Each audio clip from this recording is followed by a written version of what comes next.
আপনারা জানেন না এই ফসফেট ব্যাটারিগুলো কতটা ভয়ঙ্কর।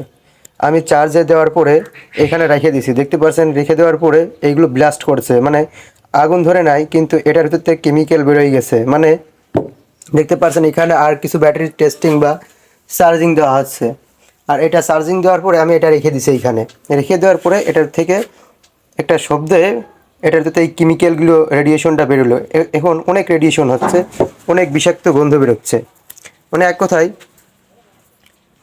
বাঁচানোর মালিক হলো আল্লাহ। জানি না কত ভয়ঙ্কর যদি ব্লাস্ট করতো। এর আগে আমার ঘরে এই ব্যাটারিগুলো, লিথিয়াম ব্যাটারিগুলো ব্লাস্ট করেছিল, অনেক জোরে আগুন ধরেছিল। তাই সেখান থেকে আমি খুবই সাবধানতায় কাজ করি। কিন্তু চার্জে দেওয়ার পরে এই ব্যাটারিটা চার্জিং খুলে ফেলার পরে এই ব্যাটারিটা ব্লাস্ট করেছে।